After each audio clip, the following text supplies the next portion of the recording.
দেখো আজ গোল গলা নাইটি পুরো কাটিং ও সেলাই দেখাবো। তো আমি ড্রয়িংটা করেই রেখেছি। দেখো সামনের পাট দিকে এখান থেকে এতটা আমি 5 ইঞ্চি এক্সট্রা কাপড় নিয়েছি। 5 ইঞ্চির পর থেকে 7 ইঞ্চি নিয়েছি, 7 ইঞ্চি আর গলা 3 ইঞ্চি নিয়েছি। এবার এখান থেকে মোহরা আমি নিয়েছি এখানটায় 8 ইঞ্চি। আর ছাতি যা হয় তাই, আমি ড্রয়িংয়ে যা দেখেছি পুরো সেম এখানেও নিয়েছি। 7.5 ইঞ্চি গলা নিয়েছি। এবার এই দাগ পর্যন্ত মিলিয়ে নিলাম, 5 ইঞ্চি যেখানে আমি এক্সট্রা দাগ নিয়েছি। এবার এটা আমরা কাটিং করে নেব। দেখো ছাতি নিয়েছি আমি এখানে, যার যেটা মাপ সে সেটা ছাতি নিয়ে নেবে। তো এখানে আমার 4 ভাঁজে রয়েছে, ওই দিকটা মোহরা খোলা আর এই দিকটায় আমার জয়েন্ট রয়েছে। এই দিকটা থেকে আমি হাতা বের করে নেব। তো এখানে দেখো আমি হাতার ড্রয়িংটাও করে নেব, কাটলে বোঝা যাবে। তো এখানে আমি 2 ইঞ্চি ওপরে নিলাম আর 2 ইঞ্চি সাইডে দিয়ে এখানে একটা আমি শেপ দিয়ে দেবো, হাতার শেপ যেরকম হয় আর কি সেরকম হাতার শেপ দিয়ে দেবো। এই দেখো কেটে নিলাম।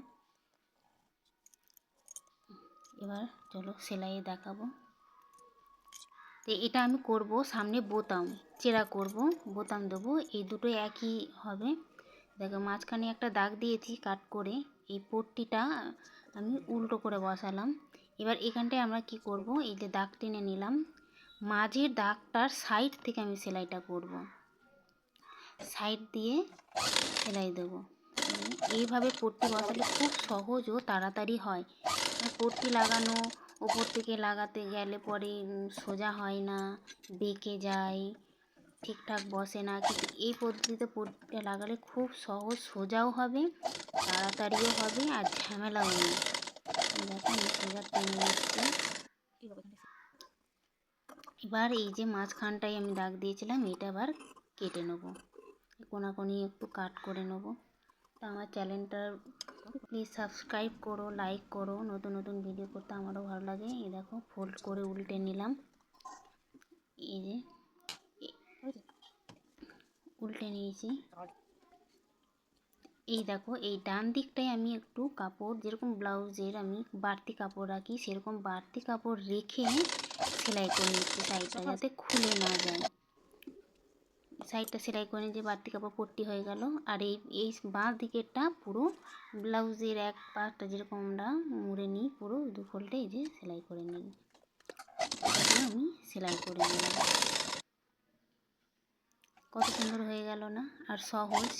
এবার এখানটায় রেখে এই দেখো বাড়তি পট্টি যেটা নিয়েছিলাম এটা ভেতরের দিকে একদম ভরে দেবো, আর ওই পট্টিটা নিয়ে চলে আসবো, নিয়ে একটু সেলাই দিয়ে নেবো। 1 ইঞ্চি ওপরে নিয়ে গিয়ে একটা চৌকো মতন সেলাই দিয়ে, কত সুন্দর আর কত তাড়াতাড়ি হয়ে গেল না পট্টি লাগানো, খুব সহজ। যে যেরকম পারে সে সেরকম লাগায়, অন্যভাবেও লাগানো যায়, তবু আজকে আমি এই পট্টিটাই দিলাম, সুন্দর শেপ হয়। পট্টি লাগানোর পর আমি এই সেলাইটা দিয়ে নিলাম, এটা পর দিয়েও দেওয়া যায়।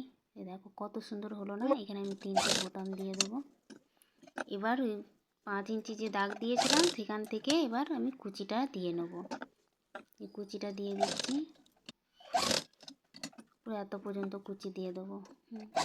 এই সাইডেও দিয়ে নেবো, 2 সাইডেই দিয়ে নেবো এরকমভাবে কুচিটা দিয়ে নিলাম। দেখো এবার এই যে আমি কাঁধ জোড়া দিয়ে নেবো, পিছন পাট আমি সেলাই করে দিলাম, কাঁধ জোড়া দিয়ে এবার আমি চাপ সেলাই দিয়ে নেবো। চাপ সেলাই দিলে কী হবে, একটু শক্ত হবে, দেখতেও ভালো লাগবে। যারা চ্যানেলে নতুন প্লিজ চ্যানেলটাকে সাবস্ক্রাইব করো, লাইক করো, তাহলে নতুন নতুন ভিডিও করতে আমারও বেশ ভালো লাগবে। একদমই লাইক আসছে না। দেখো হয়ে গেল। এবার আমি উল্টো দিক থেকে পট্টিটা লাগাবো। আমি যখন পট্টি করি আমি কিন্তু 2 ভাঁজ দিয়ে করি, তাহলে কী হয় সামনের দিকে আর ফোল্ড করতে হয় না, আর তা টেরা বেঁকাও হয় না। এটা আমার খুব সহজভাবে সামনের দিকে বসে যাবে, আমার আর কোনো ভাঁজই করতে হবে না। লাগিয়ে নিলাম। এবার দেখো কত সহজভাবে পট্টিটা বসে যাবে, আর শেপটাও কত সুন্দর আসবে, একা একাই বসে যাবে, আমাকে কিচ্ছু করতে লাগবে না। খুব সুন্দরভাবে এরকম পদ্ধতি করে করলে সময়ও কম লাগে আর তাড়াতাড়িও হয়, আবার শেপটাও ভালো আসে। দেখো পুরো কমপ্লিট হয়ে গেল আমার, লাগিয়ে নিলাম। একইভাবে আর একটা নীল রঙের সেটাও হয়ে গেল। দেখো তো আজকের মতন এই